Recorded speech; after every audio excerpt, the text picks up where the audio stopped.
Continúa en uso de la palabra diputado Heller. Gracias, presidente. Yo quiero empezar mi intervención refiriéndome a algunas cosas que se dieron por sentadas en la presentación que se hizo desde el oficialismo, que es la de tratar de explicar que estos temas que nos están proponiendo están basados en que el país estaba al borde de la hiperinflación y al borde de un desorden y un desastre absoluto.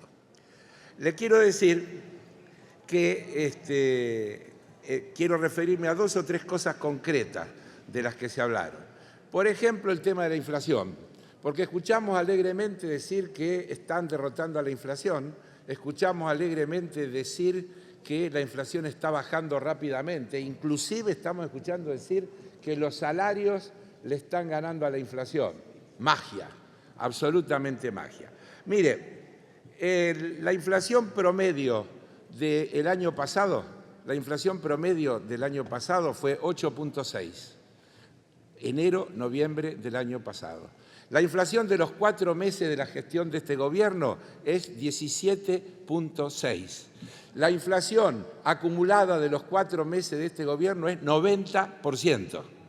Y dicen que están derrotando a la inflación. Una derrota fenomenal, no sé de dónde sale. Quiero decirles que estos días hubo una declaración, un tuit que instaló alguien que me imagino no estarán catalogando de kirchnerista, me refiero a Carlos Rodríguez, que fue nada más ni nada menos que rector de la Universidad del SEMA desde el año 94 hasta el 2018 y que supongo en el que muchos de los que aquí hablan habrán estudiado y se habrán graduado. El tuit que hizo este señor se llama La hiperinflación que nunca existió. Ese es el título. Y dice que entre abril del 91 y julio del 2023, en 386 meses, en Argentina hubo solo un mes con inflación mensual de 2 dígitos, que fue abril del 2002, 10,4. Dice, luego, a partir del mes que Javier Milei se destacó en la política argentina, ganando las PASO, se inauguró un periodo de inflaciones mensuales de 2 dígitos, 12,4 en agosto y 12,7 en septiembre. Hubo devaluación. Milei llamó excremento al peso y se despertaron temores de dolarización. Sigue la cita. La inflación mensual bajó a 8,3 en octubre cuando Milei perdió contra Massa en las generales.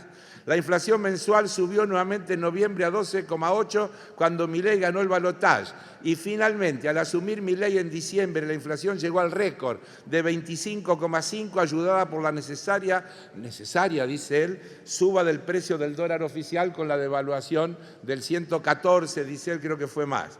Y concluye Carlos Rodríguez.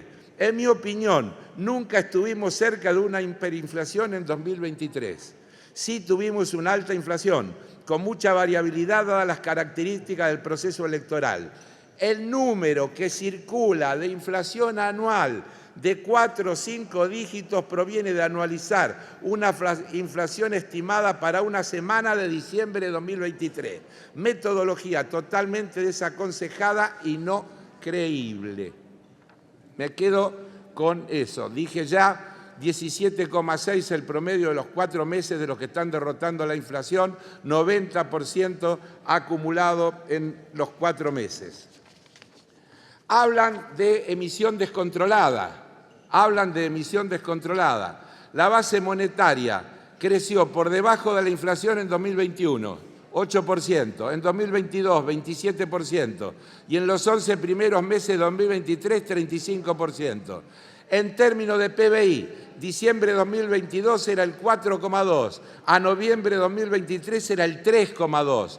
Se mantuvo entre los valores más bajos desde 2003 y se venía reduciendo mes a mes. Nos cansamos de ver colocaciones de deuda en pesos que fueron evitando que exista emisión. No sé de dónde sacan ese tema de la emisión descontrolada. No hay ningún dato que lo avale. La tercera cuestión, el tema de la creación de empleo. Mire, ¿sabe cuántos empleos se crearon entre el 2019 y el 2023? 1.254.000. ¿Sabe qué? De los cuales 551.000 eran trabajadores registrados. ¿Saben cuántos trabajadores registrados se crearon en el periodo anterior, el de Macri? 2.000.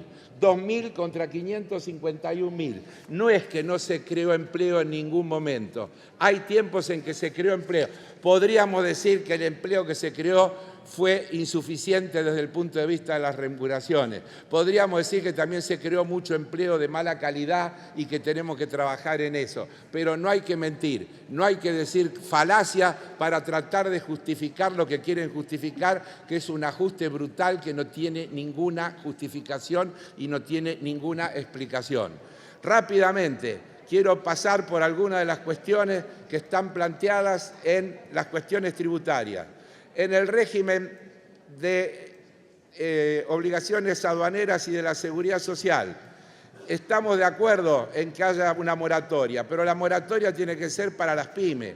Pero no puede ser que haya una moratoria para aquellas obligaciones de agentes de retención que hubieran omitido retener o percibir. Es decir, se quedaron con la plata de los trabajadores, no la ingresaron y ahora le van a dar una moratoria. Estamos respecto del régimen de regularización de activos. El proyecto del Poder Ejecutivo es rechazable de plano por una cantidad de cuestiones. Rápidamente, para también tomar solo algunas.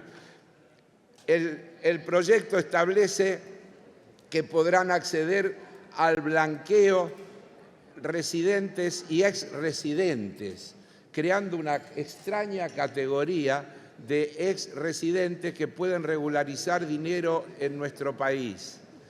No sé cómo va a funcionar eso. No debería tomarse en cuenta los incrementos patrimoniales, los bienes adquiridos en el exterior. Es una cosa que no se termina de entender. Base imponible, tanto para los bienes en el país como en el exterior, la base imponible la calculan en dólares estadounidenses a un tipo de cambio de regularización que fijará arbitrariamente el Ejecutivo. Es una concesión amplísima. A través de ese tipo de cambio se puede modificar el valor de los impuestos. Una cosa gravísima. Se excluye solo a funcionarios que desempeñaron sus funciones en los últimos 5 años, a contar desde la entrada en vigencia de la ley. Cuenten bien, 5 años quedan excluidos gran parte, si no todos los funcionarios del periodo macrista. Llamativo. ¿Quién hizo este proyecto? ¿Se acuerdan? Es usual que los blanqueos restrinjan la posibilidad de participar a los sujetos con cargos públicos con 10 años o más. ¿Por qué ahora 5?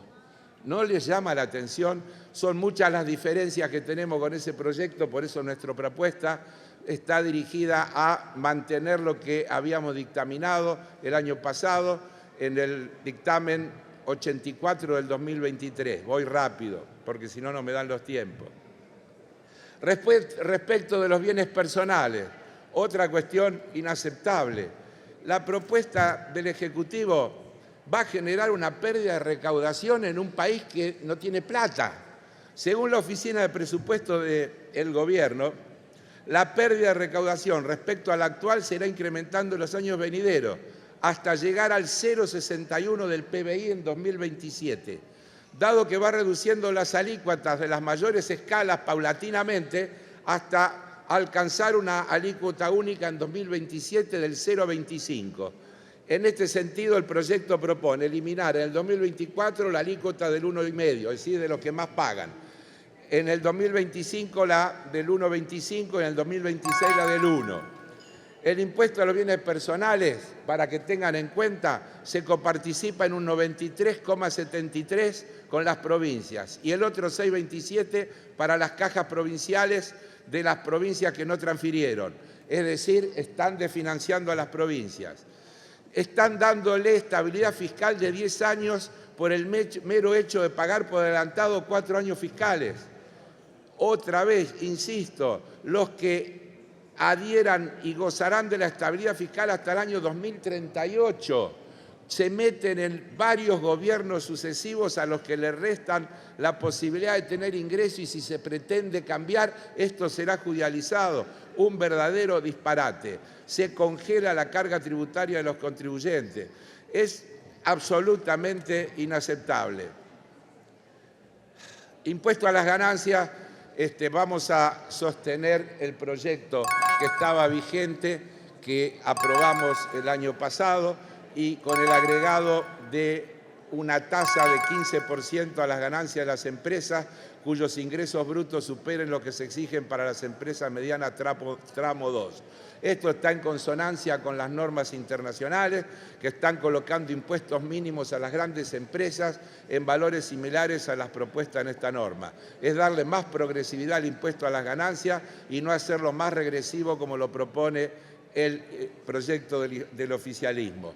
Como se me acaba el tiempo, presidente, nosotros queremos aportar en este debate, por eso estamos haciendo propuestas concretas que tienden a corregir cuestiones, pero en todos los casos apuntan a ir en el sentido inverso de lo que plantea la propuesta del oficialismo. La propuesta del oficialismo apunta a bajarle impuestos a los que más tienen y gravar a los que menos tienen. Es lo que van a hacer con impuestos a las ganancias, es lo que van a hacer con bienes personales. No es que no hay plata, se quiere seguir favoreciendo a los ricos en detrimento de las grandes mayorías populares. Por eso nuestro dictamen plantea el camino que estamos diciendo. Muchas gracias, señor presidente. Gracias, diputado Heller.